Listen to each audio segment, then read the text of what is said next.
আসসালামু আলাইকুম দর্শক, সবাই কেমন আছেন? আশা করি যে যেখানে আছেন আল্লাহর রহমতে ভালোই আছেন। আমিও আলহামদুলিল্লাহ আল্লাহর রহমতে ভালো আছি। তো আজকে আবার আরেকটি ব্লগ নিয়ে চলে আসলাম। তো এখানে আমার বড় মেয়ে আমার মানে কিছু দুধ ফেটে গিয়েছিল, তো ওই দুধের ছানাটা দিয়ে মিষ্টি বানিয়েছে। তো মিষ্টি বানিয়ে এখানে ও সাজাচ্ছে। তো এটা দেখে আমার কাছে ভালো লাগলো। মিষ্টিটাও খেতে অনেক মজা হয়েছে। আর মানে এগুলো মিষ্টিটা যে সাজিয়েছে এটা দেখে অনেক ভালো লাগলো। তো আপনারা যদি এটার রেসিপি যদি আপনাদের কারো প্রয়োজন মনে করেন তাহলে রেসিপি চাইতে পারেন, আপনাদের সাথে শেয়ার করব।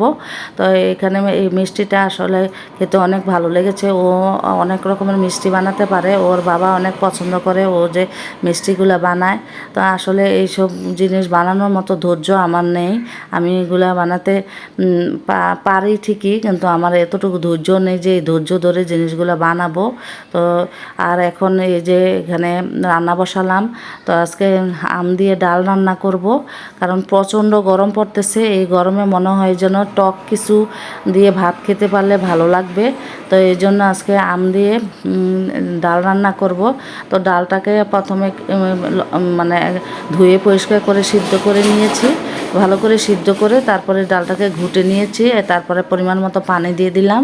এখন এখানে দিয়ে দিলাম কাঁচামরিচ আর কাঁচা আম দিয়ে কিছুক্ষণ জাল করব। তারপরে এটাকে আমি এই ডালটাকে আমি রসুন দিয়ে ফোড়ন দিয়ে দিব। তো এই আম ডালটা আমার ঘরে সবাই পছন্দ করে, টক টক লাগে খেতে। আর এই গরমে টক জিনিস খেতেই মনে হয় যেন অনেক ভালো লাগে। আর এখানে আমি দেশি মুরগি রান্না করব। মানে প্রচণ্ড গরমে কি রান্না করব কিছুই বুঝতে পারতেছি না। গরমে মনে হয় যেন মানে কোনো কিছুই খেতে ভালো লাগে না। তো আবার শুনেছি যে আমার মেয়ে জামাই আসবে, ও আসলে বলতে চায় না, আসলেও আমাদের কাছে বলতে চায় না। বললে ও মনে করে আমি ওর জন্য কিছু রান্না করব, কিছু আয়োজন করব, আমার কষ্ট হবে, এই জন্য ও বলতে চায় না, বলে না। মানে আসার আগ মুহূর্তে বলেছে যে আসবে। তো এই জন্য আমি তাড়াহুড়ো করে রান্না বসিয়েছি। তো ওর জন্য আজকে দেশি মুরগি রান্না করব। এই প্রচণ্ড গরমে গরুর মাংস মানে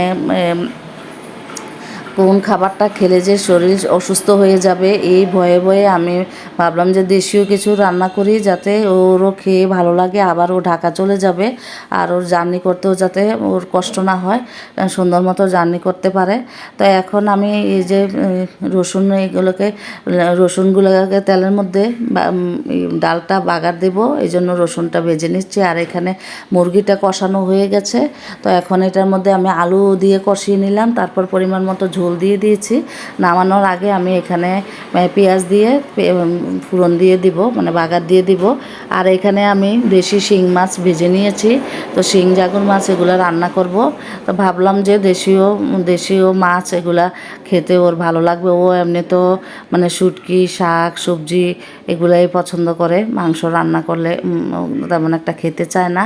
তো তারপরও মানে মাংস যদি সামনে না দিয়ে আমার কাছে ভালো লাগে না। তো এখন আমি কাঁচা টমেটো দিয়ে আর পাকনা টমেটো দিয়ে এই যে শিং জাগুর মাছ ভেজে রেখেছিলাম এগুলো দিয়ে রান্না করব একটু শুকনো শুকনো করে। তো এখন আমি মশলাগুলো কষিয়ে নিয়েছি, তারপরে মাছগুলোকেও একটু ভালো করে কষিয়ে নেব। তারপরে পরিমাণ মতো ঝোল দিয়ে দিব। তো আসলে সব কিছু আপনাদের সাথে শেয়ার করতে পারি না। তো এই যে দেখেন মুরগিটা হয়ে গেছে। এখানে আমি পেঁয়াজ দিয়ে বাগার দিয়ে দিয়েছি, আর এখানে ঢেঁড়স ভাজি করতেছি। তো ঢেঁড়স ভাজি করতে করতে আমি আমার রিকোয়েস্টটা আপনাদের কাছে করে নিই। দর্শক, আমার ভিডিওর কোনো অংশ যদি ভালো লেগে থাকে তাহলে একটা সাবস্ক্রাইব করে দিবেন, আর বেশি বেশি শেয়ার করে দিবেন। আর যারা এই পর্যন্ত দেখেছেন এখন একটা লাইক দেননি, প্লিজ দয়া করে একটা লাইক দিয়ে দিবেন। আর কমেন্টে আপনাদের মূল্যবান মতামতগুলো জানিয়ে যাবেন। তো আজকের মতো এখানে আমি শেষ করব। আমি ঢেঁড়স ভাজি করতে করতে শেষ করতেছি।